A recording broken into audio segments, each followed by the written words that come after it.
Alhamdulillah Rabbil Alamin wassalatu wassalamu ala asyrafil anbiya'i wal mursalin wa ala alihi wa sahbihi ajma'in.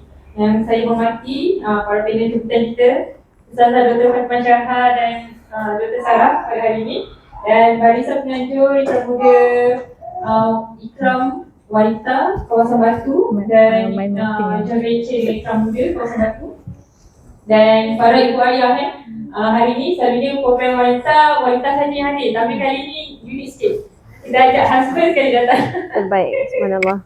Okey, sebelum saya mulakan hari ini, saya nak sebenarnya kita nak suruh kita punya audience tepuk lah. Tepuk bagi tepukan kat diri sendiri kerana hari ini anda memilih untuk datang pada pukul 9 pagi pada majlis ilmu yang sepatutnya boleh menjadi waktu rehat dan kena siapkan anak lagi. Bila kata siapkan anak ni kena pencut, mandi, prepare makanan, pakaian lagi kan. So maksudnya effort nak datang pukul 9 pagi tu sebenarnya panjang. Dan akhirnya berada di sini. InsyaAllah yang kita expect sebenarnya dalam 40 ke 50 orang peserta, mungkin ada yang terlambat sikit. So itulah kalau boleh datang duduk di depan supaya yang lambat tu boleh duduk belakang. Okay? So kita tak nak opening yang panjang sangat. Saya nak kenalkan dulu kita punya speaker kita pada hari ini. Okay. Saya start dengan Dr. Sarah dulu lah, boleh kan Sarah? Silakan. Okay, so Dr. Sarah lahir di Ipoh Perak, bersekolah di Hidayah Ipoh dan kemudian menyambung pelajaran di MRSM Mesir, MRSM Langkawi dan belajar perubatan di Alexandria, Mesir. Bekerja sebagai medical officer di Department Anestesiologi dan critical care selama 6 tahun, dan kemudian sekarang berkhidmat di klinik Ikram Sentul dah 3 tahun dan masih lagi berkhidmat. Okey. Berkahwin di Mesir. Suaminya juga pakar neurosurgeon di Hospital Putrajaya dan mempunyai 5 orang anak perempuan. Subhanallah. 5 orang anak perempuan. Okay. Dr. Sarah ahli perubatan juga. Kita dekat, tapi saya rasa ini pertama kali yang kita jumpa. Betul tak? Kan? Saya ahli Kerambangi sebenarnya. Ahli Kerambangi. Tapi di majlis itu saya selalu dengar nama Dr. Sarah, tapi rasanya first time. Okay, dan untuk Ustazah Dr. Fatimah Syaha, rasa sejauh tapi sebenarnya Ustazah ini kau first time kita jumpa. Subhanallah. Masya Allah, saya pernah jumpa Ustazah 13 tahun yang lepas. Masya Allah, lamanya. Di mana? Di Amerika Syarikat.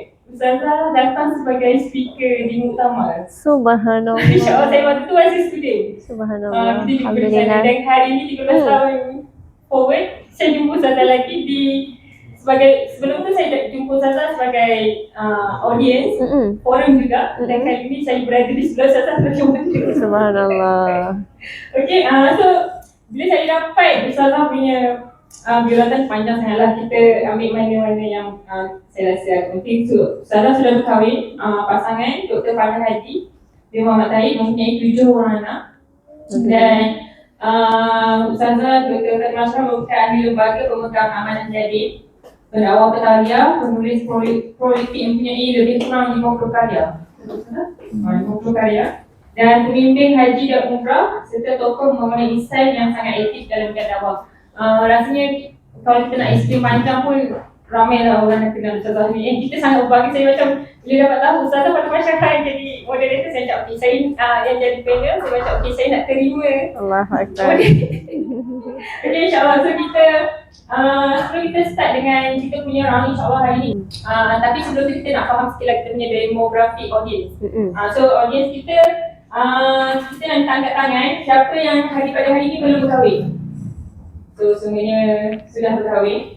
Siapa yang sudah berkahwin tetapi 5 tahun, kurang 5 tahun. Angkat tangan. Okay, ada berapa? Dan yang selebihnya sudah lebih 5 tahun. Dan ada audiens kita siapa yang mempunyai anak atau bakal anak di bawah umur 3 tahun. Maksudnya semuanya kebanyakannya relevan lah dengan topik kita hari ini, 1000 hari pertama kehidupan insyaAllah. So kita punya panelis dah bersedia untuk kita mula? Boleh? Boleh? Boleh? Right? Okay. So kita mula insyaAllah pada hari ini dengan round yang pertama. Soalan kita buka kepada Dr. Sarah dulu sebagai medical officer. So tajuk kita hari ini merupakan 1000 hari pertama. Jadi sebenarnya apakah yang dimaksudkan dengan 1000 hari pertama ni? Adakah ia bermula dari hari pertama kelahiran atau sebenarnya ada maksud yang lain? Dan adakah 1000 hari pertama ni satu tempoh yang statik? Maksudnya 1000 hari pertama daripada hari pertama sampai 1000 ni sama je? Ataupun sebenarnya kita boleh pecahkan kepada beberapa fasa dan peringkat? Silakan Dr. Sarah. Okay. Bismillahirrahmanirrahim. Rabbi shrah li sadri wa yassir li amri wahlul 'uqdatam min lisani yafqahu qawli. Okay, alhamdulillah, terima kasih banyak kepada puan moderator, Puan Hashimah, panelis yang dikasihi ini dalam hati Dr. Fatimah Syarha. Saya ada banyak buku novel Dr. Fatimah Syarha dekat rumah sebab husband saya dia memang suka. Dia namakan anak sulung saya Yusra sebab ada watak Yusra dekat dalam Allah buku. Akbar. Masya-Allah, tabarakallah. Betul. Okay, teruskan kepada soalan. Saya nak jawab dengan soalan boleh? Okay, kenapa 1000 hari dan bukannya 2000, bukannya 500? Kenapa 1000? Okay, because it is based on a research. It's based on a research study. So dia bukannya suka-suka 1000 hari tu disebut 1000 hari. Dia ada satu research study yang dinamakan DOHAD. DOHAD ni adalah Developmental Origins of Health and Disease. It means that penyakit orang dewasa ni dia ada risiko, orang dewasa ni dia ada risiko penyakit that originates since 1000 hari pertama. So it means that 1000 hari pertama ni it gives a lifelong impact sampailah dia dah tua. So that's why 1000 hari pertama ni is very crucial. So how can we elaborate on this? Kenapa 1000 hari ni? Because logically 1000 hari ni kan, I didn't tell you yet 1000 hari ni starts when, tapi I just want to tell you how important it is, because masa itulah organ dijadikan. Organ dijadikan is from cell dan dijadikan tissue, and tissue dijadikan organ, or dijadikan system. So every process is crucial during that time. It cannot have bad interference during this time untuk menjadi orang lah kan. So organ dijadikan, the brain architecture starts to form, and then sistem immune pun dibina. Semua ni, these are very important, and I'll tell you something that is very important. It cannot be rebuilt. Maksudnya sekali dibina pada 1000 hari pertama tu, and it will be completed during that time. It cannot be rebuilt. So that's why 1000 hari pertama tu is important. And the second important reason is because good nutrition and good care during the 1000 days of life tu, it will improve the child's health. It will improve the child's the child's health, the growth and learning this ability for the rest of their life. Maksudnya dia bagi lifelong impact. So that's why if you can, have one important message I can receive from this forum is that 1000 days of life is like a foundation that will give a lifelong impact for the rest of that child's life. Okay, so that is very important. And the third one is damage caused by contohnya nutrition, poor nutrition, contohnya macam bantut ke apa, which is very common in Malaysia, and also damage because of neglect. Neglect ni contohnya macam emotion neglect lah, macam kita buat tak reti kat budak tu ke apa, emotional damage can occur, and it is irreversible. Maksudnya apa-apa jadi during the first 1000 years of life tu it is irreversible. But if intervention dibuat lepas 1000 hari pertama tu, usually is very costly, and perkembangan budak tu kita nampak quite limited. Dia macam kalau tengok graf tu kan, dia tak membantu in terms of naik, dia macam naik sikit-sikit je kalau ada intervention selepas 1000 hari pertama. Okay, so let us look at this next slide. Okay, so now we're going to see bila the 1000 days of life to start. It started during conception. So conception tu apa? Conception tu is persenyawaan antara sperm dan juga ovum. So sperm tu dia ada DNA dia, ovum ada DNA dia. But I'll let you know this one important knowledge. Ovum telur perempuan ni is fixed. Masa lahir baby perempuan tu, telur ovum is fixed, dan dia akan berkurang bila berbuti dalam half of the telur, contohnya 10,000 dan sampai puberty 5,000 je tinggal, and then dia akan berkurang every year sampailah every month dia akan berkurang sampailah menopause. So ovum wanita ni dia fix, tapi sperm, okey lelaki saya tanya, okay, sperm ni berapa lama untuk dia hasilkan sperm yang matang? Ada yang tahu? Yang lelaki? Tak tahu. Okay, sperm yang matang dia untuk diformkan sperm yang matang ni it takes 3 months, 3 bulan. So that is why research mengatakan the second one tu kan dia kata untuk kita hasilkan baby yang DNA yang bagus, we have to start early. We have to start 3 months earlier. That's why ada juga yang lelaki-lelaki ni dia jaga diet dia exercise semua tu untuk pastikan DNA sperm tu cantik. DNA sperm tu bagus lah kan. Okay. Sebab tu kan sebab dia kata ada satu data yang menunjukkan ibu bapa yang overweight sebelum mengandung, maksudnya the parents, either the mother or the father, sebelum mengandung lagi dia berisiko dia overweight, berisiko anak tu akan overweight juga. And not only overweight, diabetic also. Kalau mak atau ayah tu ada diabetic, anak tu pun akan risiko untuk dapat diabetic. And also regarding mental health ni, dia akan dapat anak yang premature. Regarding protein, this one is very interesting for me. Okay, protein ni kalau sekiranya ibu tu masa mengandung tak cukup protein yang dia ambil sehari, the baby will perceive dalam kandungan tu, dia will perceive that the environment yang dia akan born into, protein tu tak cukup. Jadi dia akan program in the body, dia akan hasilkan protein mass yang kecil. So dia akan lahir dalam keadaan baby yang protein mass dia kecil. Dia punya protein tak cukup. So dia akan perceive, oh tak cukup lah ibu saya makan protein ni, jadi saya akan program my body to be underweight. Okay, so it's very important untuk makan, ibu tu makan protein yang cukup. Okay, so this is what we call a study of epigenetics. Epigenetics is very interesting, yang mana epigenetics ni environment dia akan ada effect on the DNA. DNA tak berubah. Tapi apa yang berlaku kalau environment tu contohnya protein tak cukup tu, dia akan switch on this gene, akan switch off this gene. Kalau diabetic pun sama, dia akan switch on this gene, dia akan offkan another gene. So eventually, the study of epigenetics is very very famous nowadays. So dia macam penting untuk tengok environment tu, how it will affect the baby in years to come. Okay, so next. Okay, so dia bukan fasa statik, dia fasa yang macam dynamic tau. I would like to pecahkan ikut peringkat ni lah. Dia starting from conception up to lahir. Up to lahir is 280 days, and then kita pergi ke lahir sampai 6 bulan which is 180, and then 6 bulan ke setahun which is 180 days. And then setahun ke 2 tahun is 360. So if you total up all these days, jadi 1000. Okay, so dia start dari conception lagi ataupun even earlier lah, sebab sperm tu dia ambil masa 3 bulan untuk di-form. Okay, so saya akan bahagi ni based on the function of the pemakanan tu. Okay, so your first one is nutrisi ibu, and then the second one is exclusively breastfeeding. Tak nak ada air, tak nak ada pemakanan lain apa semua.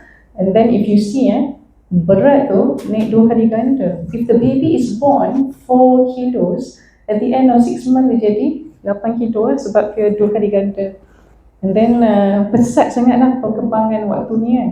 And then 6 bulan ke setahun complementary feed. Maksudnya complementary ni maksudnya apa? Maksudnya susu ibu tu kena teruskan, and then ditambahlah solid food and everything tu kan. And then setahun ke 2 tahun is family diet. Okay, next. Okay, kenapa 1000 hari pertama ni paling pesat growth ni is because of berat tadi tu. And the second one is ketinggian. Kalau tengok ketinggian tahun pertama dia naik 20 cm compared to masa dia born. And then tahun kedua, di umur 2 tahun dia akan naik 10 cm. Dan tahun ketiga, keempat, kelima, keenam sampai puberty dia naik 5 cm. So masa ni lah yang paling pesat 20 cm tu sampai 10 cm tu lah. Semua ni pesat sangat. Kiranya pada 1000 tahun pertama tu perkembangan paling pesat. Okay, next. Otak, perkembangan paling pesat pada 2 tahun pertama. Okay, there is 1 million sambungan saraf setiap saat. Okay, so what does that mean? Okay, synapses ni, connection saraf kita ni, dia ada saraf ke saraf, dia akan ada satu synapse. Saraf ke sel ada synapse lagi.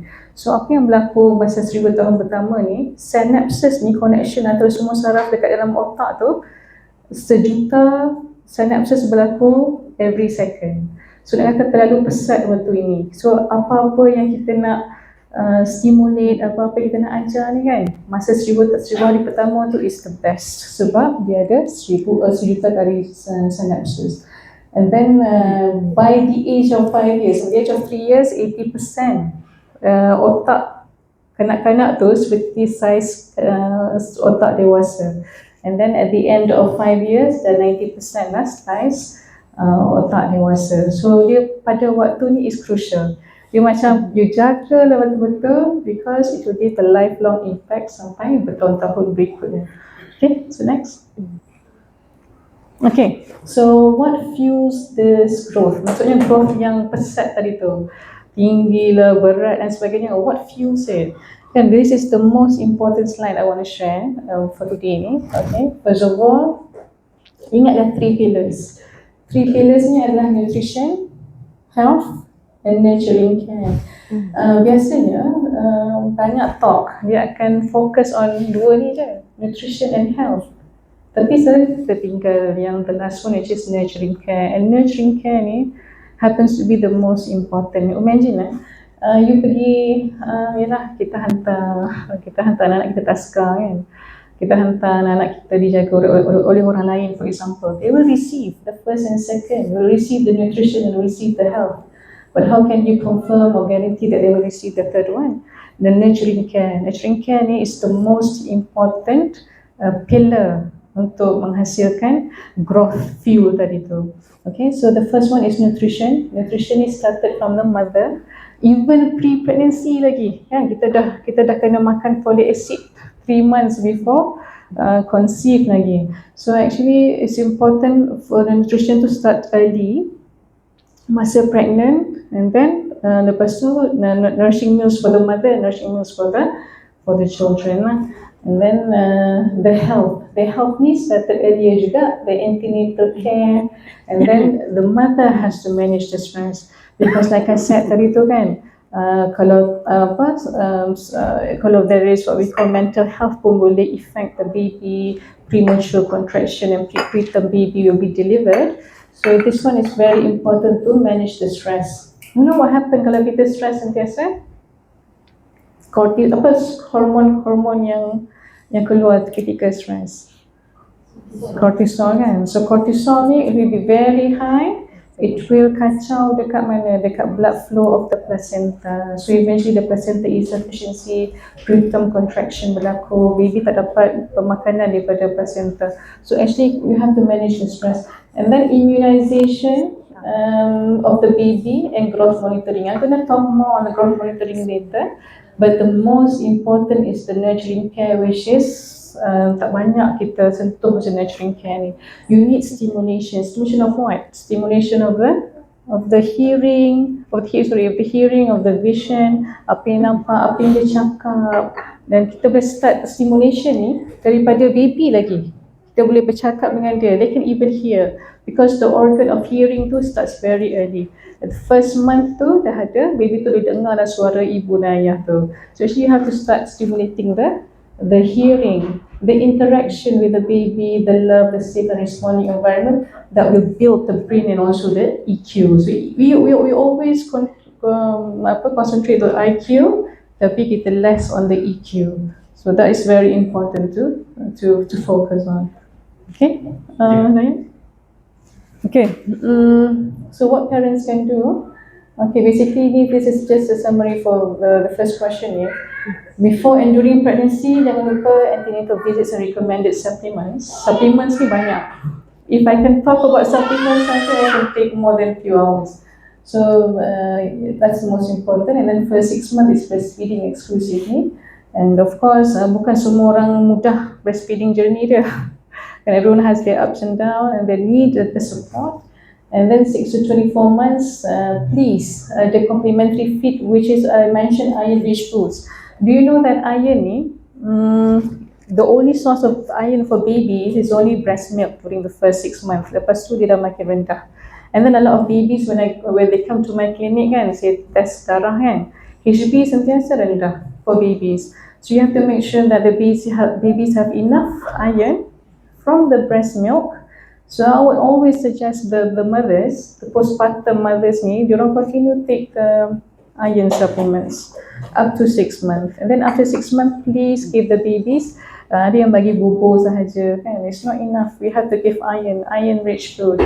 Iron-rich food yang paling simple is kacang dal. Kacang dal yang orang kecil-kecil tu is rich in iron. So you can actually mix together beras dengan kacang dal yang oren tu. That is protein, that is iron, nanti kita buat fiber sikit. Okay, and then every stage, jangan lupa keep vaccinate, growth check on schedule. Kan kita tengok, oh baby kita berat ni, tapi we don't ask doctors, we don't see single reading, we see a linear growth. So that is important. And then please do the nurturing care, play and respond with love. Okay, saya rasa itu sahaja. Terima kasih Dr. Sarah. Saya rasa statement awal dia dah sangat penting. The first 1,000 days will affect lifelong health. Like if you don't take care of the first 1,000, you will affect like the disease and everything in the future. Okay, so Ustazah, Dr. Sarah tadi berkongsi yang 1000 hari pertama ni sebenarnya bukannya daripada hari pertama kelahiran, dia daripada first day of conception and maybe 3 months before yang husband kena start menjaga dia punya kesihatan untuk for the healthy spoon kan. Maknanya bakal ibu dengan ayah ni dia kena jaga 1000 hari pertama ni sebelum dia tahu lagi yang dia nak jadi mak dan ayah. Kan?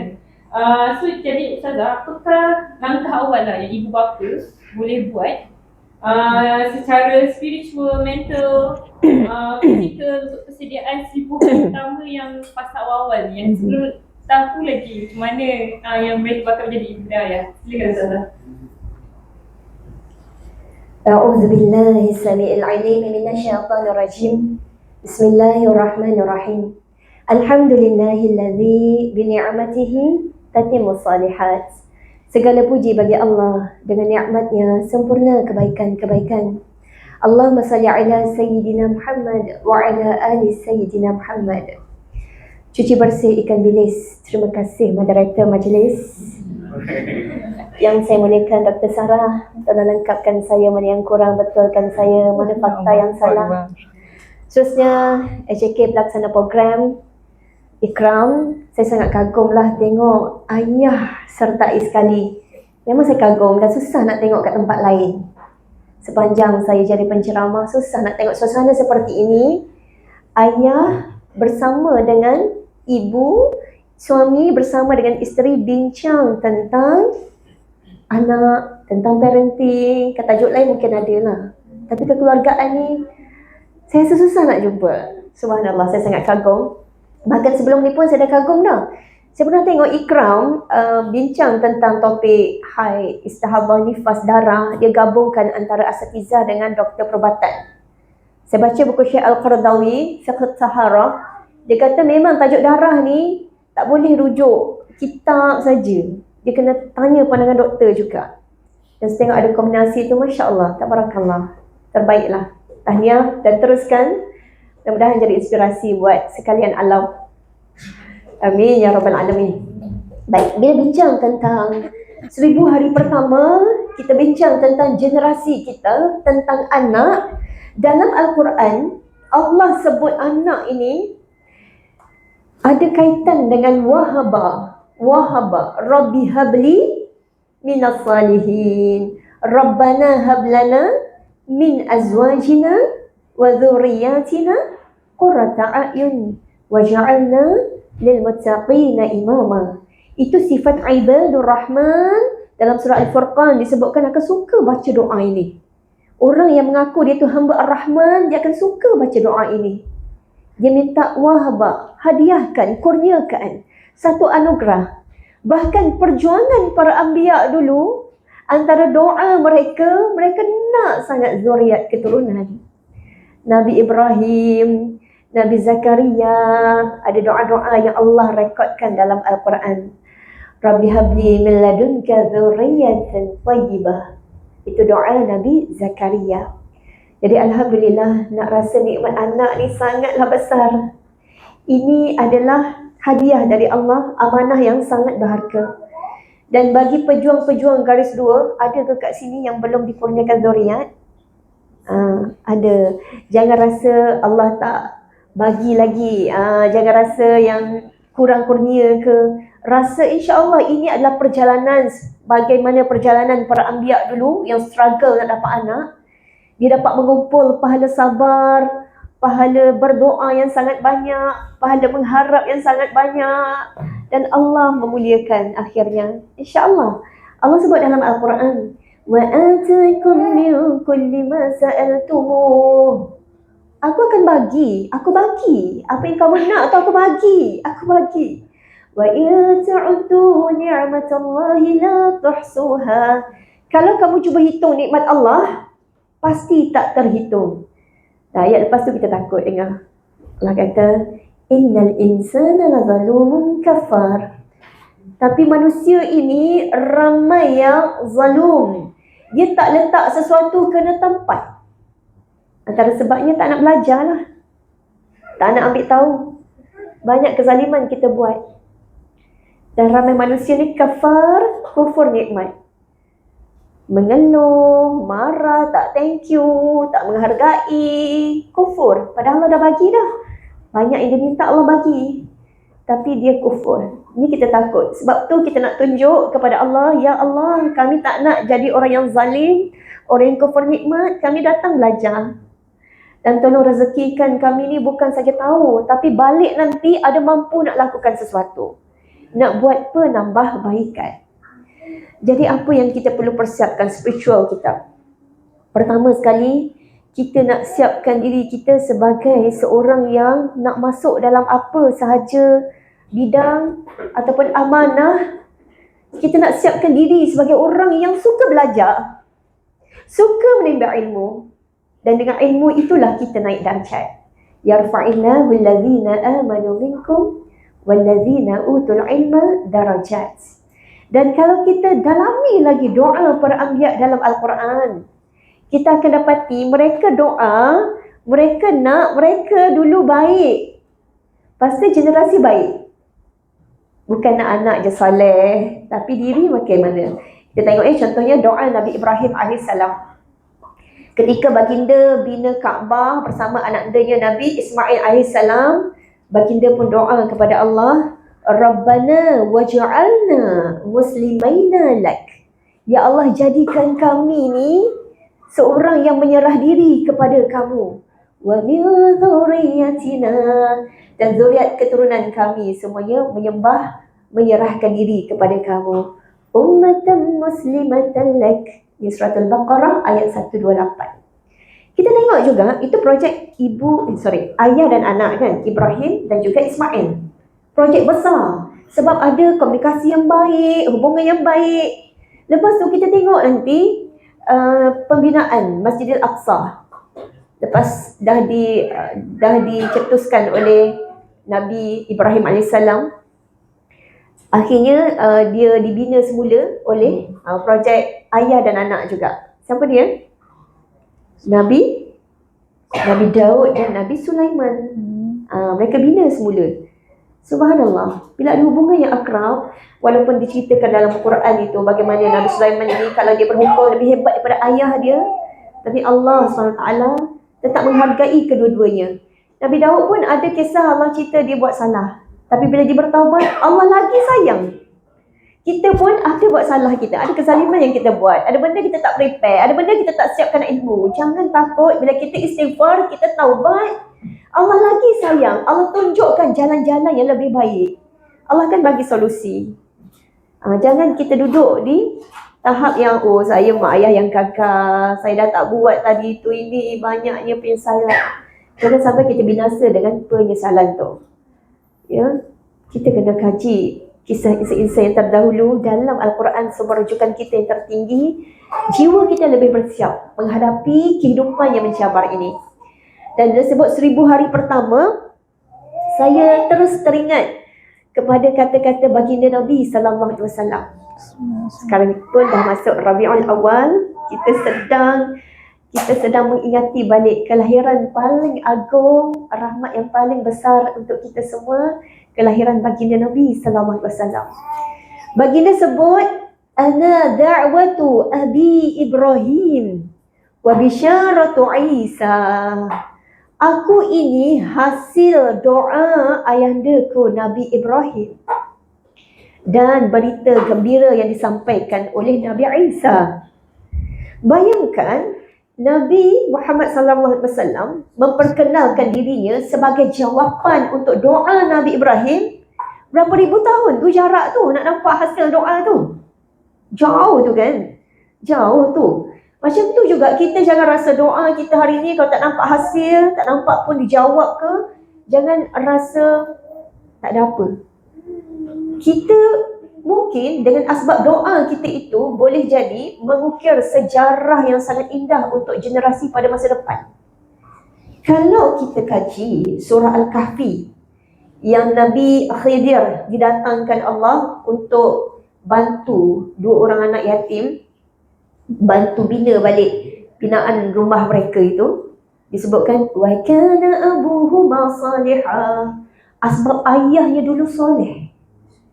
Ulama kata ayahnya tu datuk dia yang ketujuh dulu. Datuk dia yang ketujuh dulu. Bukan sekadar ayah tu. Maksudnya doa moyang yang ketujuh dulu, impak dia tu nampak generasi yang ketujuh tu. Jadi jangan main-main dengan kuasa doa sebagai persiapan spiritual kita. Jangan rasa kita ni dah terlambat, dah tersilap, dah tak ada harapan. Jangan. Doa boleh mengubah sama ada hasil tu pada anak kita ataupun generasi dia. Sebab generasi ni kita nak tengok juga persiapan spiritual untuk lahirkan generasi ni. Bonda kepada Maryam, bila dia doa untuk anak dalam kandungannya, wa inni u'idzuha bika wa dzurriyyataha minasyaitonir rajim. Aku berlindung kepadamu ya Allah untuknya dan zuriat keturunannya dari syaitan yang direjam. Orang soleh dalam Quran dia doa untuk zuriat keturunan sekali. Kita pun nak jadi generasi yang seperti itu. Doa untuk anak, untuk keturunan sekali. Kebaikan untuk mereka ni. Dan kalau kita tengok kan, tadi kepentingan nutrisi yang baik kan. Kalau kita tengok doa, kita minta amal soleh, kita minta kebaikan. Kita juga nak belajar pada doa Ibu Maryam ini, minta dibuang, dijauhkan daripada syaitanir rajim. Macam kita ada makan, ada yang kita buang. Kalau tak buang kan sakit badan. Doa pun sama, jangan minta-minta je tapi tak ada benda yang ya Allah jauhkanlah, ya Allah buanglah benda ni, ya Allah elakkanlah dosa maksiat ni. Kena ada yang tu sekali. Sebab tu disebut persiapan ni, satu persiapan spiritual. Kita kena ada sumber rujukan tertinggi, tengok bagaimana generasi dulu memahami makna hidup. Kita pun lebih bersiap mental kita. Sebab dengan anak-anak ni, ya Allah, macam-macam cabaran menanti juga bila Allah dah rezekikan anak-anak. Cabaran yang menuntut kesabaran kita. Ya Allah nak menyaksikan bukti kesyukuran kita. Jadi kita kena prepare for the worst. Prepare for the worst. Contohnya apa? Ada anak yang Allah pinjamkan 30 tahun. Ada anak Allah pinjamkan 3 bulan je. 2-3 hari lagi mungkin Allah nak ambil balik. Ada orang Allah pinjamkan anak dalam kandungan je, pasal Allah ambil dah. Kita kena prepare. Sebab kalau tak prepare, boleh jadi asbab untuk kita jadi tekanan mental yang sangat teruk, asbab anak itu. Jadi apa yang perlu kita prepare? Kita tengok dalam hadis Nabi sallallahu alaihi wasallam. Dalam satu hadis ni, Nabi gambarkan anak tu sebagai thamratu fuad, buah hati. Memang kesayangan, kerinduan, tengok mak sayang anak, memang kecintaan nak peluk, tengok ayah sayang anak kan, buah hati.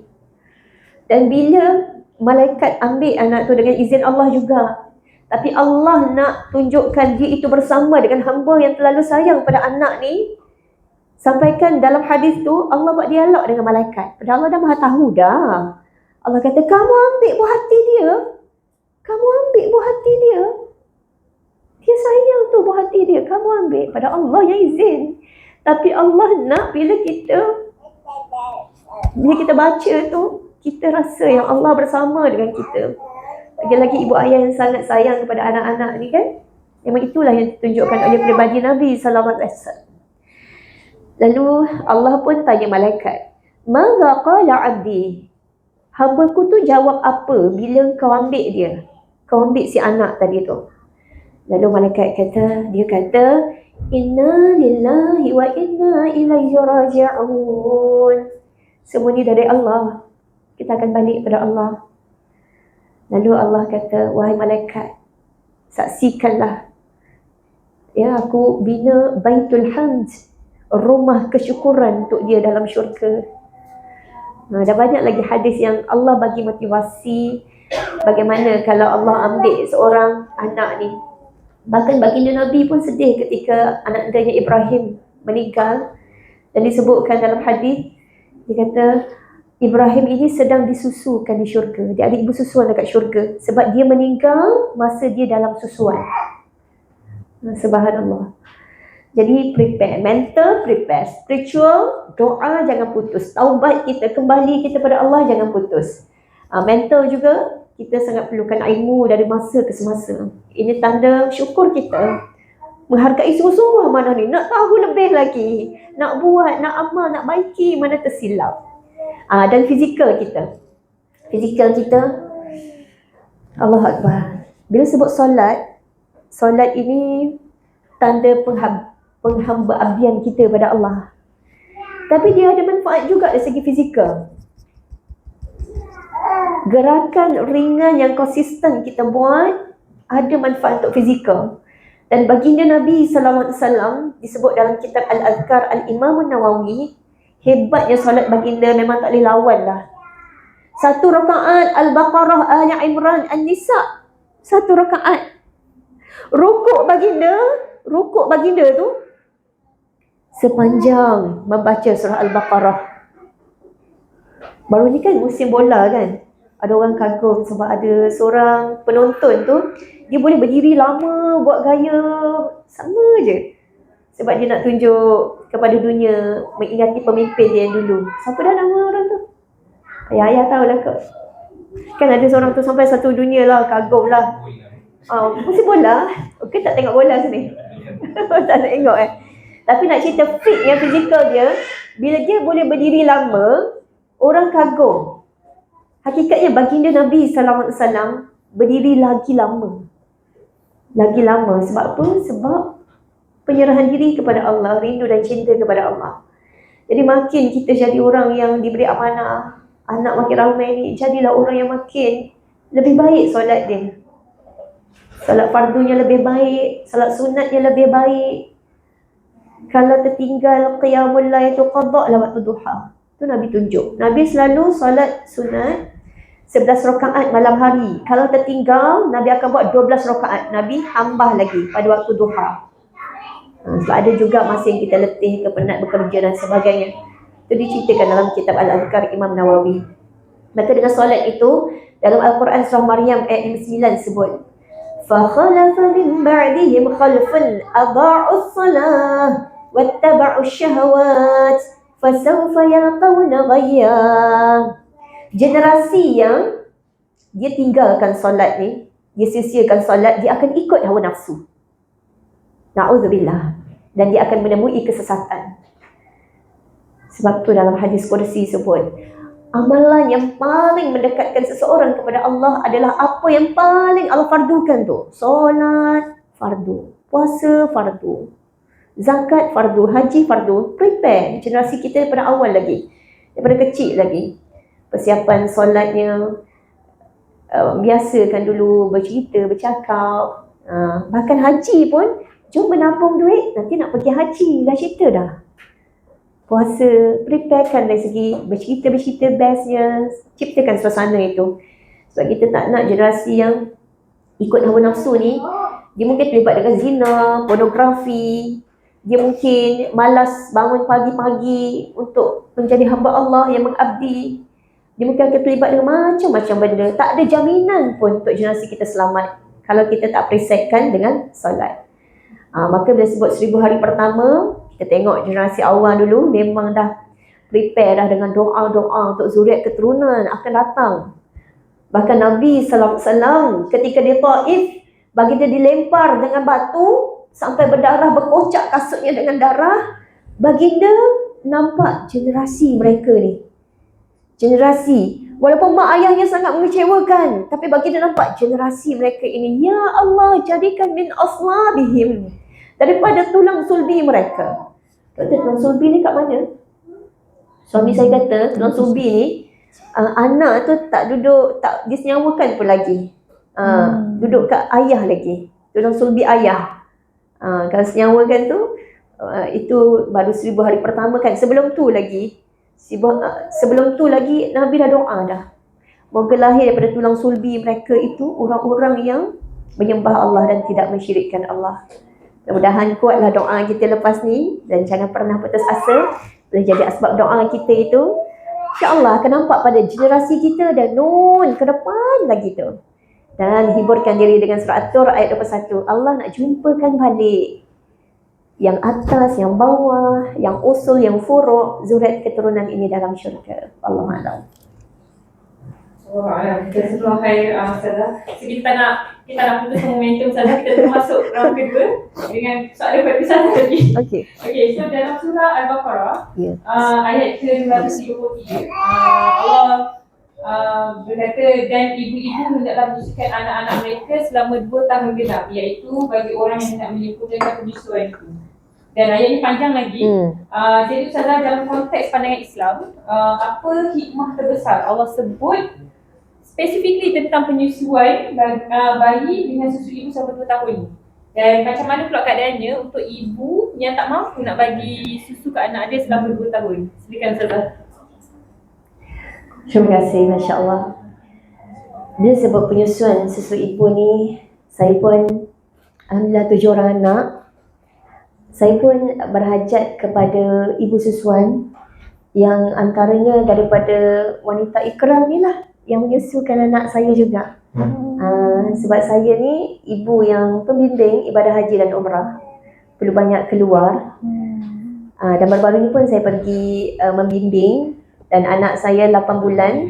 Alhamdulillah, ada rupanya Allah kurniakan ni ibu-ibu yang memang susu dia meriah, tak sama macam orang lain. Mak dia pun macam tu. Kalau kita tengok kambing kan, kambing kan ada kambing saknin kan, kambing susu kan meriah, tak sama kambing biasa kan. Tak sama.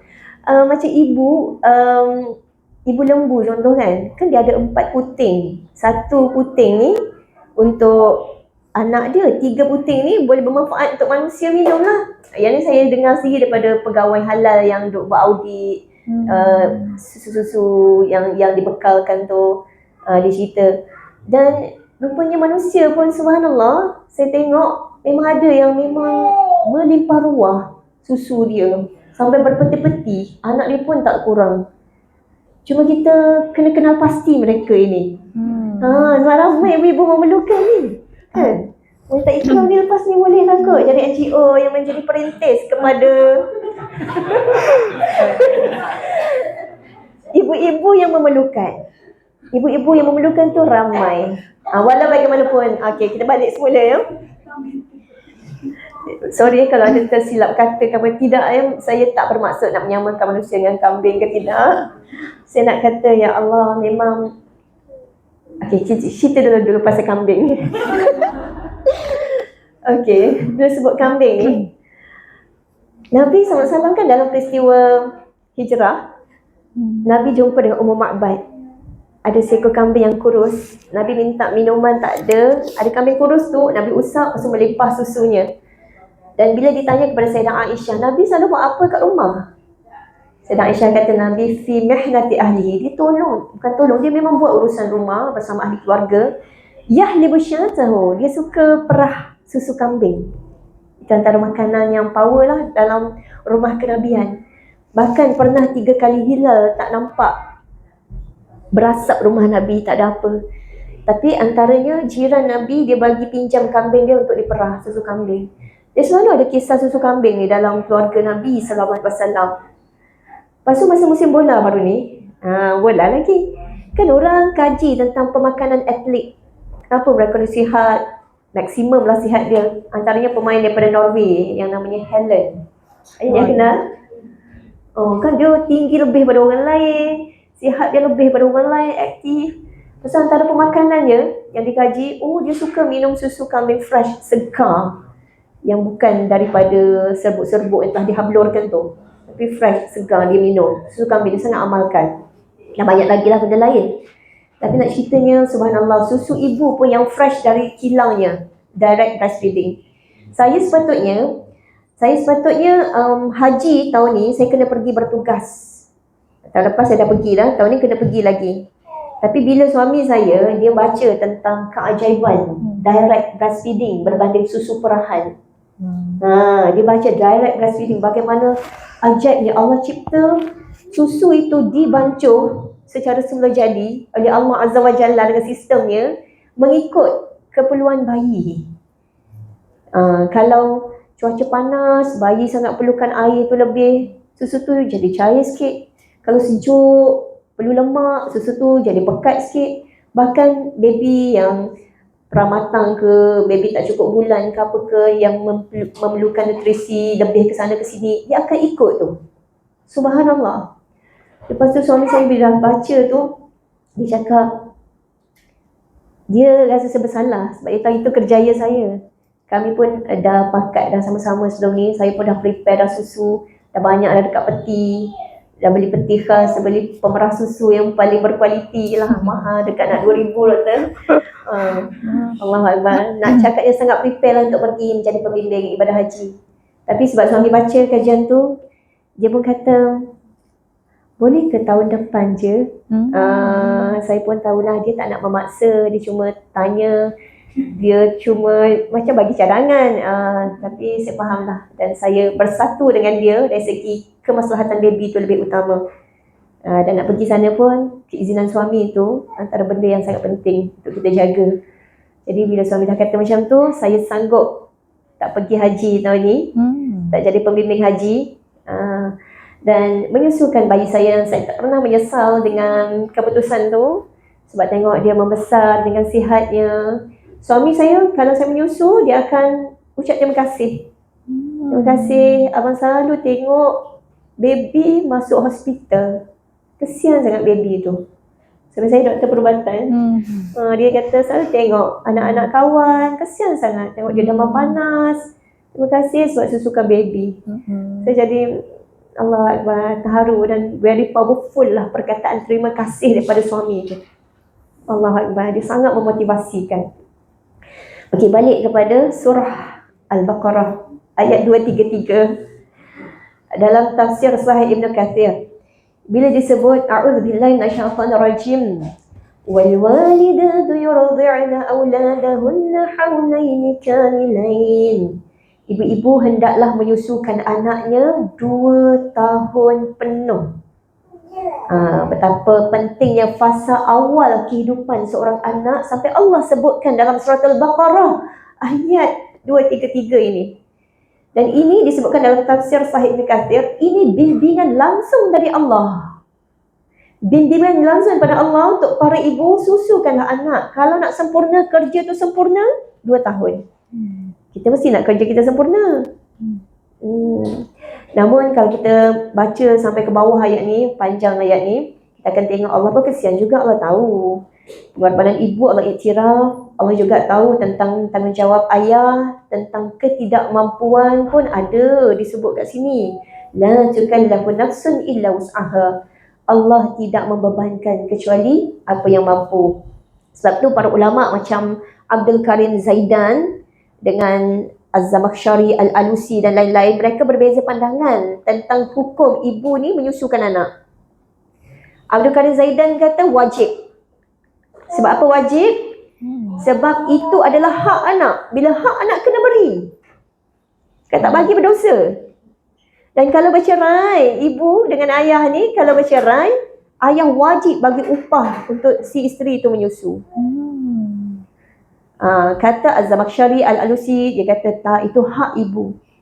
Bila hak ibu, sunatlah digalakkan, pahala tinggilah sunat ni untuk ibu tu menyusukan anak. Tapi kalau dia tak menyusukan pun tak berdosa, dia sunat digalakkan. Sebab apa? Sebab hak ibu. Dan memang ayah ini kena bagi upah menyusu kepada ibu yang menyusukan anak. Dari segi apa? Keperluan dia lah. Ibu nak menyusu bukan senang. Dia nak makan berkhasiat. Dia ada keperluan-keperluan dia. Dan benda itu memerlukan duit. Seterusnya kita tengok lagi mahram, sebab asbab radha'ah. Usianya, sebab ada haulain kamilain, usianya mesti tak lebih 2 tahun baru jadi mahram. Tapi saya jumpa juga kes macam orang yang ambil anak angkat, anak itu dah 2 tahun lebih sikit, begitu begini kan. Yang ni boleh pergi kepada pejabat mufti ke, minta fatwa. Sebab apa? Sebab ada juga pada zaman Nabi SAW kes-kes pengecualian. Misalnya ada kes ni, Salim budak kepada Abu Zaifah, dah jadi macam anak sendiri, dah keluar masuk begitu, tapi dah besar, dah lebih 2 tahun dah. Lalu macam mana nak selesaikan kes ni? Nabi suruh Salim tu pergi menyusu dengan isteri Abu Huzaifah, walaupun Salim dah besar. Dah besar tahap mana tu saya tak dapat pastikan, saya kena cari balik fakta tu, tapi besar tu dah besar lah. Dan akhirnya dia pun menjadi anak susuan kepada Abu Zaifah. Ini pendapat Sayyidah Aisyah, kata boleh je walaupun dah besar pun.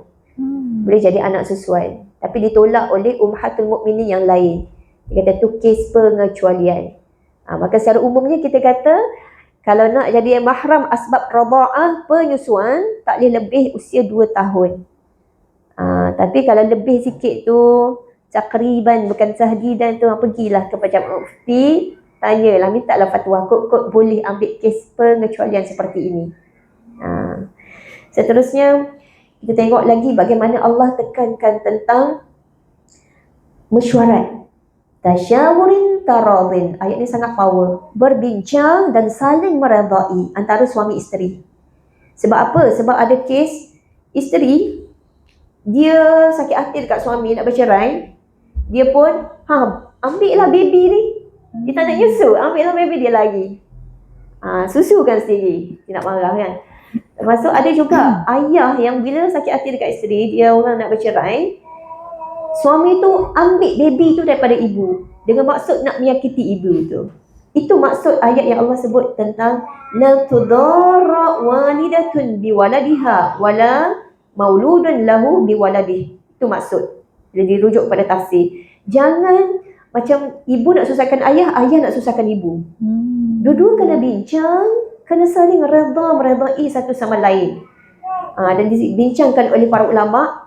Dalam situasi nak bercerai macam ni, yang memang tengah sakit hati satu sama lain pun kena bincang, kena saling meredai. Apatah lagi dalam suasana biasa, yang memang kita saling berkasih sayang, saling membina satu sama lain. Penting untuk saling berbincang dan saling meredai satu sama lain. Dan berilah upah. Kalau kita, tadi cadangan saya kan, Ikram, tolong kenal pasti ibu-ibu susuan yang boleh memberi manfaat kepada masyarakat yang sangat memerlukan ni. Bagi juga polisi upah yang jelas. Bahkan mahal pun tak apa. Sebab apa? Bayangkan satu tin susu kolesterol awal lembu ke kambing tu pun dah beratus dah harga. Tin kecil tu kan. Ni susu manusia yang subhanallah satu sel darah putih pun sangatlah imun tu tinggi untuk lawan kuman-kuman kepada seorang baby. Satu titik tu pun dah sangat luar biasa dah khasiat dia. Maka buatlah sesuatu juga. Dan sebab saya menerima manfaat dia. Sebab tu saya memberi kepercayaan ni. Subhanallah. Dan saya juga cadangkan buatlah rekod. Buat rekod yang jelas supaya akan datang kita tahulah mahram tu bagaimana. Dan saya nak bagi tahu juga yang sebenarnya ada khilaf ulama juga tentang kalau susu direct breastfeeding dengan menyusu cara botol ni. Ada khilaf. Kasyih Al-Qardawi kata kalau menyusu dengan botol tak sama dengan menyusu direct tu dari segi hukum radha'ah tadi. Yang tu saya tak nak bicara panjang. Sebab fiqh memang panjang perbahasannya. Saya cuma nak bagi cetusan yang benda tu ada khilaf. Jatuh ke tak jatuh hukum mahram. Wallahu a'lam. Okay, Jasrohan, sangat menarik lah. Banyak fakta-fakta baru yang saya sendiri baru dapat. Subhanallah. Masya Allah. So, kita move pada Dr. Sarah. Tadi saya ada sentuh sikit daripada segi syariatnya, tetapi saya itu. Jadi daripada segi saintifik dan medicalnya, apa sebenarnya keistimewaan menyusukan bayi secara direct ni? Dan mungkin ada myth, ada benda yang tak betul sebenarnya yang ibu ni dengar, tapi sebenarnya mungkin kita boleh betulkan pada hari ini daripada segi saintifik dan medical. Silakan Dr. Sarah. Okay, terima kasih banyak moderator. Okay, kita teruskan dengan slide yang seterusnya. Okay, kenapa penting susu ibu ni? Okay, first of all, WHO recommends starting the breastfeeding tu as early as 1 hour. Okay, kau tengok kenapa? Sebab ada colostrum. Colostrum ni macam Dr. Fatimah kata kan, mahalnya kan. Sekarang ni kan famous suplemen colostrum, betul tak? Suplemen colostrum tu, kalau dia jual satu botol tu untuk sebulan, dah beratus, rasanya dekat RM200. So colostrum ni, itu colostrum lembu. Ni colostrum manusia. So nak kata colostrum ni is very very important and it is only few days sahaja. Lepas tu dah tak ada dah colostrum tu.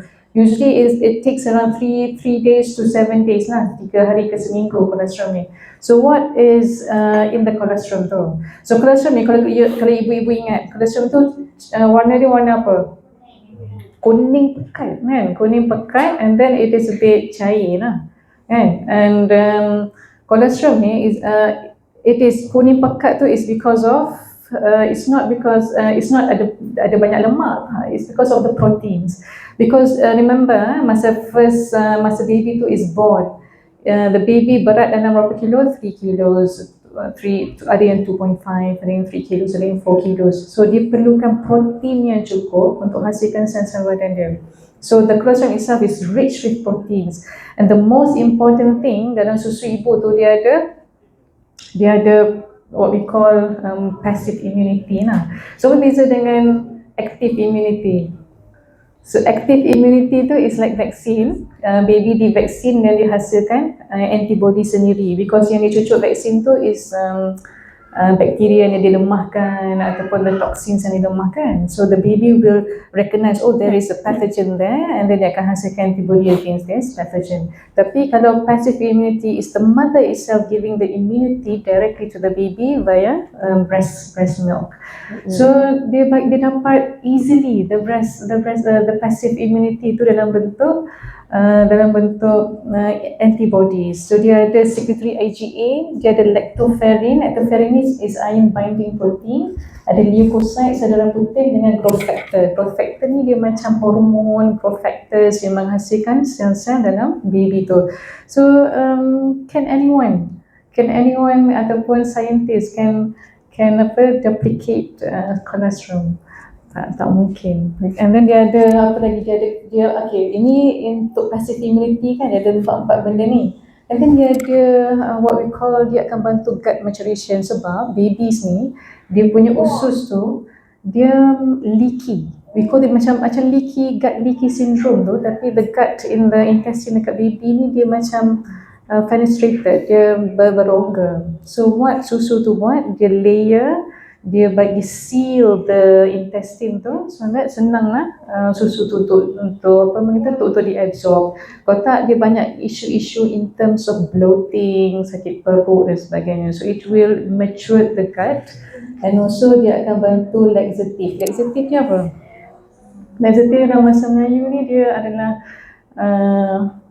kita nak induce cirit lah kan, laxative ni. Tapi sebenarnya laxative ni dia nak membuang najis yang terawal tu. So remember, najis terawal baby color apa? Kalau hitam pekat lah kan. So that is meconium. So dia akan buangkan meconium dan dia akan bantu prevent jaundice. So baby kuning ni, ingat tak doktor akan pesan apa? Banyakkan minum susu badan, sebab kuning yang jaundice tu dia akan dikeluarkan melalui kencing dan juga najis lah, biasanya najis. So that's why dia jadi warna kuning macam mustard light tu. So you have to drink lots of susu ibu ni untuk buangkan kuning tu. Okay, and then the other protein dari itu. So the colostrum tu is, we call the quasar colostrum because it's very powerful. Okay, the next slide. Okay, so it is not only nutrition. I've mentioned here the nutrition and immunity for the babies kan. It is powerful for the baby and also for the mother itself, the breastfeeding itself. And it's not only for nutrition and immunity. It gives that the third one though, the nurturing care though. Dia ada skin to skin contact because masa the 1 hour days of 1 hour of life of the baby tu, bila dia bagi susu, dia ada skin to skin contact, the good bacteria of the baby, of the mother's skin tu pergi kepada skin baby.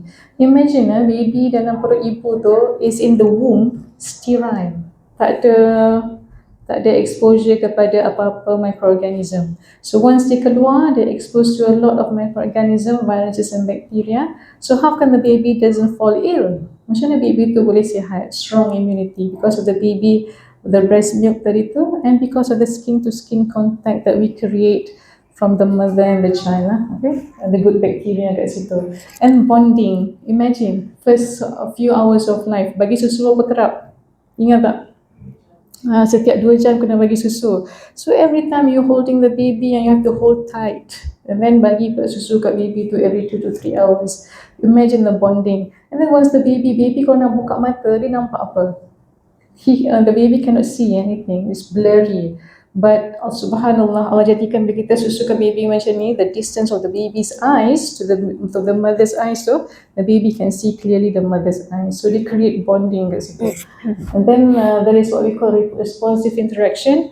So when we smile to the baby, when we do it, tak nampak apa-apa, but they can feel the emotion of the mother, and then they create emotional security because apa yang ayah-ayah selalu buat kalau mak-mak tak ada kat rumah kan, nak bagi susu, dia akan letak baju busuk mak dia ke apa, because there is what we call the smell of the mother.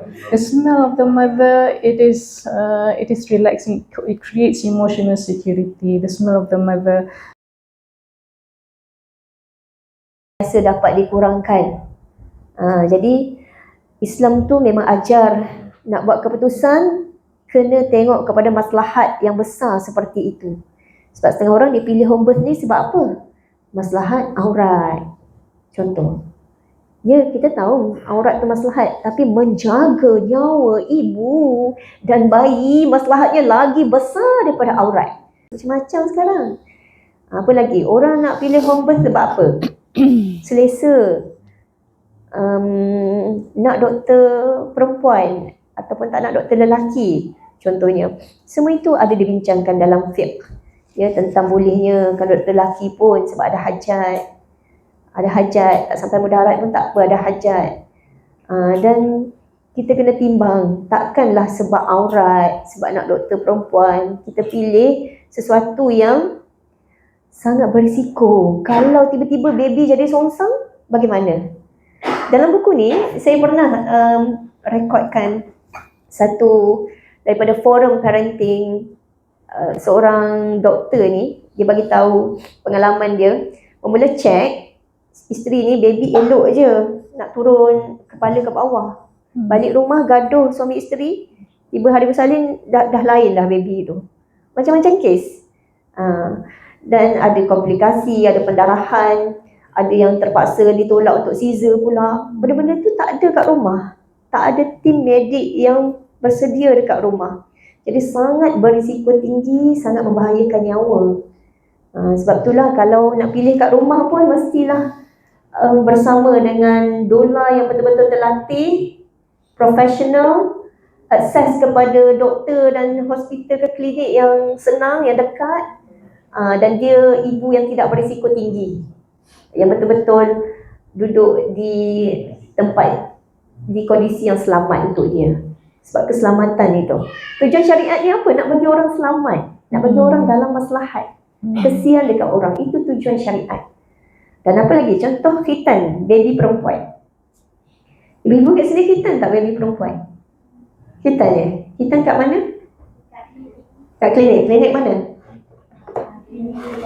Macam-macam lah. Okay. Jadi khitan bagi perempuan ni, ada hadis Nabi SAW sebut begini, wa masal khitana faqad wajaba al-ghusl. Bila bertemu dua khitan ni maksudnya kemaluan lelaki dengan kemaluan perempuan yang telah dikhitan, maka wajiblah mandi. Sebab tu ada ulama kata khitan bagi baby perempuan tu wajib, Imam Syafi'i. Tapi ada juga Prof. Wahbah Zuhaili contoh kata, dia kata perempuan ni tak wajib pun khitan. Itu hak dia, ikut suka dia lah. Mak ayah dia lah yang tentukan. Dan tak berdosa pun kalau tak khitam, tak wajib pun, dan penghormatan bagi dia kalau dia khitan. Cuma yang tiba isunya bila cara khitan itu dia melampau, dia potong banyak, potong habis. Dan benda ni Nabi dah ingatkan sejak zaman Nabi lagi. Nabi sebut la tanhiki, jangan potong habis. Sebab apa? Fa inna zalika afdalul mar'a wa ahabbu ilal ba'al. Dia kata sebab kalau tak potong habis tu, ianya lebih menguntungkan wanita. Mana kata bila nanti dia bersama dengan suami dia lebih merasai kelazatan tu dan lebih disukai oleh suami. Suami bersama dengan isteri pun bila ada benda tu, dia lagi seronok, lagi sedap. Gitulah. Sampai ke situ Nabi ajarkan umatnya. Dan saya tengok fatwa mufti kan berkenaan dengan khitan wanita ni. Satu mufti ingatkan yang siapa tak pandai tu jangan buat lah khitan ni. Sebab Nabi sebut man tatabbaba wa la ya'lamu minhu tibbun fa huwa dhamin. Siapa yang pergi berubat dekat orang, termasuklah khitan bagi servis medical ke, sedangkan dia tak tahu, dia tak ada ilmu pasal itu, dia bertanggungjawab. Jadi apa-apa dia bertanggungjawab. Dan kalau ikutkan kaedah yang selamatnya, bahagian mana bahagian perempuan yang kena khitan ni? Bahagian kulit atas saluran kencing, seperti balung ayam jantan tu, yang dinipiskan, dikemaskan sikit je. Saya pun tak tahulah, saya baca teori yang mufti sebutkan dalam fatwa mufti wilayah. Pilihan Abu Bakar sebab mereka dah ikut SOP berbincang. Jadi Nabi pun kata Abu Bakar ni dia macam Nabi yang kesian selalu kat umat. Tapi Umar ni dia macam Nabi tertentu yang dia keras sikit, macam Nabi Nuh. Hapuskan je lah orang-orang yang tak beriman ni, bagi banjir, macam gitu. Nabi-Nabi yang Nabi Musa, Nabi yang lembut sikit, Nabi Isa. Ya Allah, kalau kau siksa mereka tu bukan orang lain, hamba kamu ya Allah. Selalu kesian. Nabi kata Abu Bakar macam ni, Umar macam ni. Tapi Nabi tak salahkan. Mereka tetap insan terpilih, dan setiap ijtihad tu dalam pahala. Sebab tu keputusan tu kadang-kadang ada yang baik, tapi ada yang lebih baik ikut konteks. Kita selalu kena istikharah yang saya sebut tadi. Allah lebih tahu. Di samping kita istisyarah, tanya pihak-pihak yang berautoriti dalam bidang. Dan contoh Nabi Daud alaihissalam. Nabi Daud satu hari, Nabi Daud didatangi oleh dua orang yang bergaduh.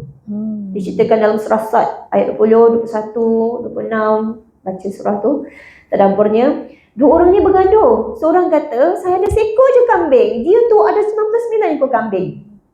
Cerita kambing lagi. Lepas ni balik cari susu kambing. Saya ada seekor je kambing, tapi dia nak kambing saya yang seekor ni untuk jadi kambing dia juga. Tapi Daud dengar tu, kamu telah zalimi saudara kamu. Allah terus tegur. Allah tegur apa? Tak ikut SOP. Kau nak dengar dua-dua pihak, dengar dulu. Dengar dulu, jangan mentang-mentang lah yang ni seakan-akan meyakinkan kita, macam kesian sangat. Terus nak buat keputusan seperti itu. Jangan. Allah tak beritahu pun siapa betul, siapa salah ke tak. Allah nak beritahu proses kamu tu. Proses kamu menilai, membuat keputusan, menghakimi. Apa proses kamu? Kena dengar dua-dua pihak. Macam tu juga kita dengar isu ke apa ke, cuba dengar. Boleh nak dengar daripada barat, daripada timur, daripada masyarakat. Tapi jangan ambil sekerat macam tu. Ya, cuba dengar.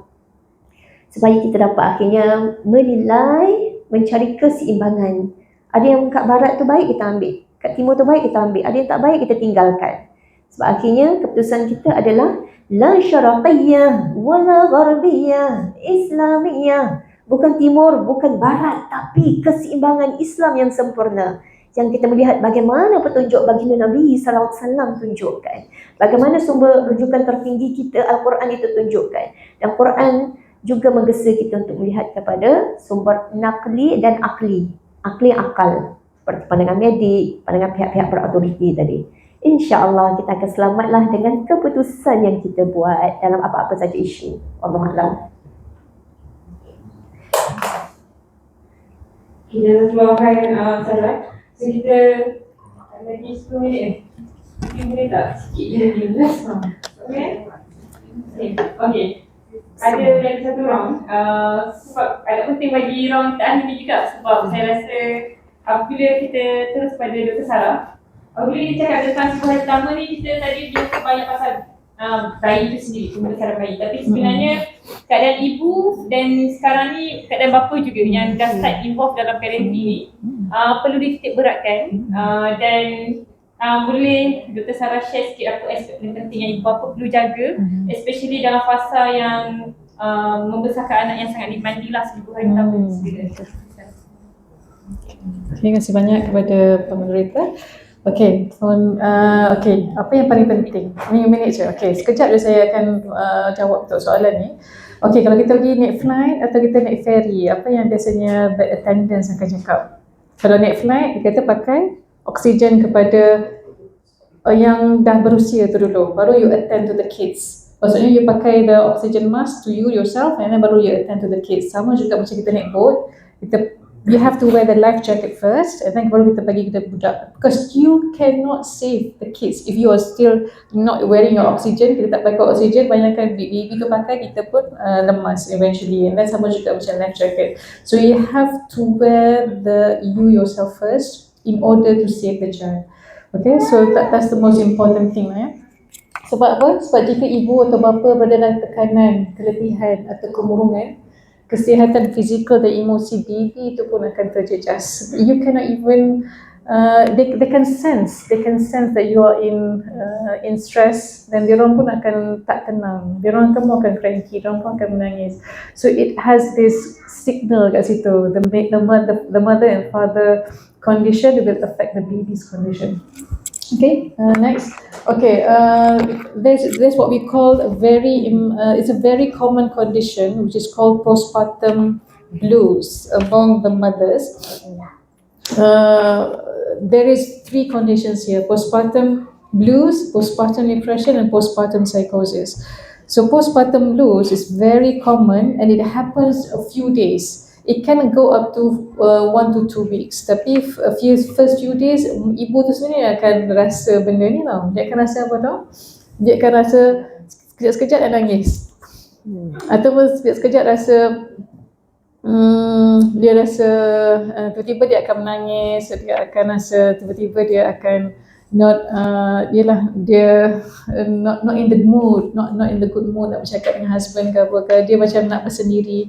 So these are what we call postpartum blues, and this is common in the first few days of after pregnancy. You know why? Because lepas kita bersalin tu, what happened to the hormones, the estrogen and progesterone will drop. So once this hormone drops, and you're gonna have this postpartum depression. Postpartum blues, and then it will get worse into postpartum depression if it's prolonged. These symptoms prolonged, and if it's prolonged up to few weeks to months, jadi postpartum depression. Dan masa ni dia jadi kemurungan yang berpanjangan, and able to function as a mother. Dia nak function as a mother tu, nak menjaga anak tu pun tak boleh, nak menyusu, nak tukar lampin, they cannot function well. And masa ni dia dah kena seek medical professional dah. Masa ni dia kena jumpa doktor dah.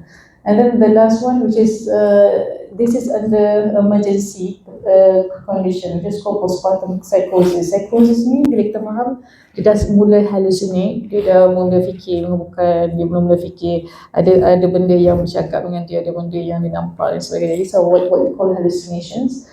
Ada delusion. Di sini dia perlu perawatan segera. So ada juga kes-kes yang mana kita dengar yang eventually dia bunuh anak dia, dia strangulate anak dia, ataupun masa dia mandikan anak tu dia jadi anak tu drowned. So ada juga kes-kes macam tu. So these are what we call postpartum psychosis yang tidak dirawat lah. Okay, so kena berjaga-jaga. Okay, and then we go on the next slide. Okay, so kesihatan mental bapa ni kita jarang kita fokuskan, tapi sebenarnya kan it has an impact to the baby itself. Okay, kalau sekiranya dalam research studies dia kata sekiranya bapa tu alami depression more than 8 weeks, what happened to the child? 2 kali ganda berisiko anak tu ada masalah tingkah laku pada umur 3.5 tahun. Dia ada behavior ataupun dia ada social problems lah among this umur. Dan ada juga yang 1.7 kali ganda risiko masalah kesihatan mental anak pada umur 7 tahun. So dia ada lifelong impact kepada baby tu sekiranya ayah tu yang murung. Usually kan ayah ni kita selalu abaikan kan. Kita selalu tak fikirkan berkaitan dengan ayah, tapi sebenarnya dua-dua ibu dan ayah itu sama penting. Ada satu kes yang saya banyak jumpa lah, yang ibu ni dalam keadaan yang postpartum blue dan ada yang postpartum depression ni, they put their anger to the father. And the father tu dia terima eventually jadi depressed dan jadi masalah lah between the parents. Nak menjaga anak tu pun cabaran lah bila both parents macam tu. Okay, so dia sangat-sangat penting lah untuk kita jaga emosi ibu dan ayah. Okay, next. Okay, so apa yang penting? Okay, apa yang penting bila berlakunya emosi ibu dan ayah ni tak terjaga, yang paling penting sekali kena pastikan mereka ni ada rehat yang cukup. Yang pertama, tidur. Sebab bila ada je baby, apa yang kita cakap dekat ibu dan ayah? Kalau macam omong doktor saya cakap selamatlah berongkol. Memang tak ada tidur kat situ kan. Memang bila baby tu bangun, ibu tu kena attend dengan bagi susu dan sebagainya. Tapi sebenarnya tips dia apa? Tidur bila baby tu tidur. Bila baby tu tidur, the parents tidur. Baru dia akan dapat tidur juga. Dan baby ni tidur lama. 2-3 jam, dan 2-3 jam. Masa tu lah the parents has to sleep. Okay, and then ataupun bergilir dengan pasangan tu lah, yang ayah tu jaga and then ibu tu pula jaga kan, so that they have enough sleep, 2 to 3 hours at least. Okay, and then pastikan pemakanan dan kesihatan terjaga. Biasanya kita fokus on makanan berpantang dan sebagainya kan. Tapi sometimes kita bagi ibu anak tu susu dan sebagainya, tapi the mother tu tak dapat pun, tak sempat nak makan dan sebagainya kan. So kita kena pastikan ibu dan ayah makan makanan yang seimbang, suplemen jika perlu, dan minum air cukup. So the mother has to drink more water to produce more milk. So kena minum air yang cukup kan. And then disebabkan hormon estrogen progesterone tu low, so we can actually have other hormones that can help for the emotion. Contohnya endorphins. Endorphins ni, bila kita beraktiviti kat luar tu, dia akan ada endorphins yang akan bantu seimbangkan you punya emosi. So boleh je nak bawa baby dalam stroller dan jalan dan sebagainya, tak ada masalah. And kalau dah ada kesihatan mental yang in terms of depression ataupun hallucination, please seek medical professional early. Jangan dah terlambat kalau nak jumpa, dan pastikan ada support system yang kuat. Mungkin bukan family Indo, bukan daripada husband, tapi daripada ibu dan ayah. Ibu dan ayah suami kita, ibu dan ayah kita, adik-beradik kita, we need that support system lah. And then hubungan pasangan tu mesti we work as a team. Contohnya apa? If the mother tu, they can focus on breastfeeding the child, yang ayah tu buat apa? Ayah tu boleh tolong mandikan anak, tukarkan diaper dan sebagainya. So they have to work as a team. Sebab ada kes yang saya jumpa, the mother do everything, the ayah tak buat apa-apa kan. So these are the things that we have to do together as a team, because it needs a village to raise a child kan. So bukanlah seorang yang bertanggungjawab, tapi it is the whole family. Okay, so menjaga diri sendiri, dan itu bukan selfish, it is an investment to the child. Okay, you have to take care of yourself, and then you can take care of your children. Okay, let's say itu sahaja. Alright, terima kasih Dr. Sarah untuk sesi yang terakhir, dan Ustazah soalan yang terakhir. statistik kat Malaysia sebenarnya dia kata pasal depression, postpartum, maybe postpartum blues. 20% daripada ibu yang melahirkan mengalami this symptom, which means 1 daripada 5 ibu mengalami this depression. Mungkin Ustazah sebenarnya penulis pada buku bertajuk Berjuang Urus Emosi. Ustazah bawa buku dia hari ni, kita boleh dapatkan pasaran. Mungkin Ustazah boleh share sikit isi dalam buku ni berkenaan mengurus emosi. Ibu bapa dan tips-tips praktikal yang ibu bapa mungkin untuk ibu bapa yang mungkin sekarang dalam fasa kepenatan. Mungkin kalau anak pertama kita bersedia, tapi dah anak kedua kena jaga anak yang pertama juga kan. Mungkin Ustazah boleh kongsikan pendapat Ustazah sikit sedikit. Para penonton yang saya muliakan, kita melihat ayat Quran yang menyebut tentang A'udzubillahi minasyaitonirrajim. Wa tilkal ayyamu nudawiluha bainan nas. Hari-hari itu Allah pergilirkan antara manusia. Ada hari kita sihat, ada hari kita sakit. Ada hari kita demam sesama, ada hari okey je. Ada hari kita kuat diuji, ada hari ujian tu ya Allah berat sungguh bagi kita. Dan kita semua rentan. Kita jangan ingat kita kebal. Maka kita perlukan ilmu, persiapan, pencegahan dari awal.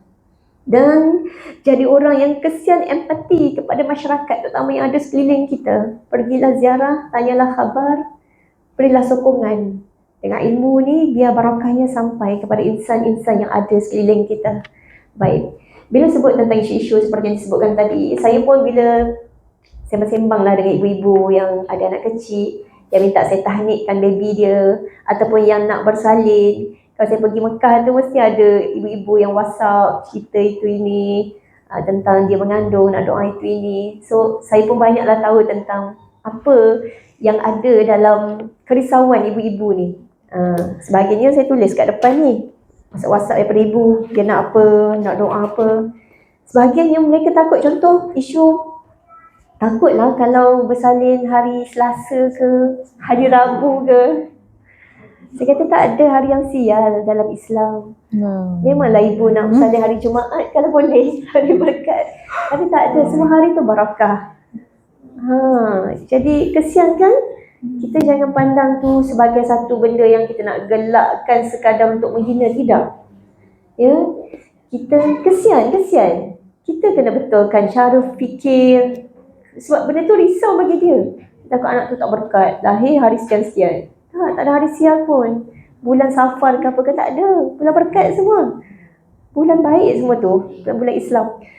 Dan kerisauan-kerisauan itu, kita nak put your limit. Fikir banyak sangat pada benda itu, tak besar sangat pun, tak penting sangat. Tapi jangan kita meremehkan.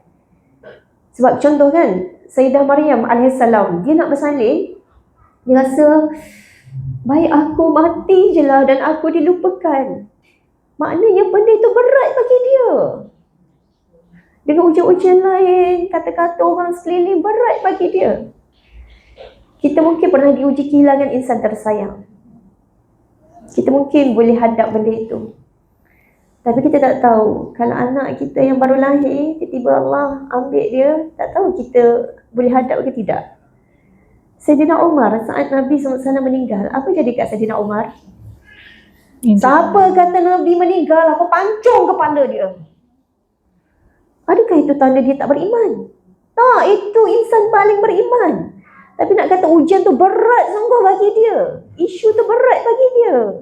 Sampai dia cakap macam tu. Dan ada insan baik, Sayyidina Abu Bakar kembalikan dia ke track. Semua Nabi sejak dulu mati.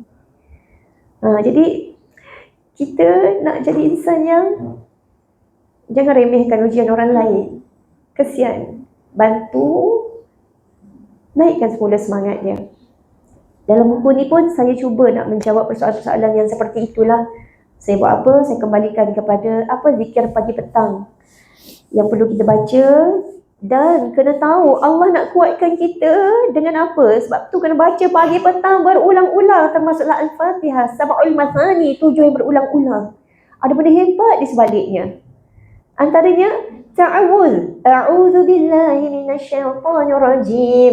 Datang kebimbangan, datang kerisauan, ta'awuz. Minta Allah tolong kita jauhkan daripada apa yang kita takutkan tu.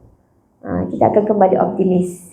Bahkan banyak lagi lah yang saya kongsikan, termasuklah saya juga ambil lah juga daripada isu-isu psikologi, saya rujuk juga Dr. Halina Haliza Siraj, beberapa isu, dan saya kumpulkanlah dalam buku ni. Yang benar-benarnya adalah memahami, memujuk emosi dengan memahami al-makturat itu sendiri. Zikir pagi dan petang.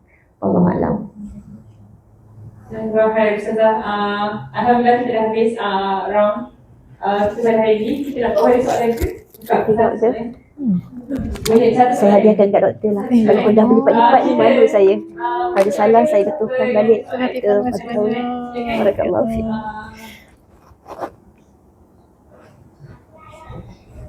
Assalamualaikum, nama saya Nurul. Saya nak tanya soalan pada Ustazah.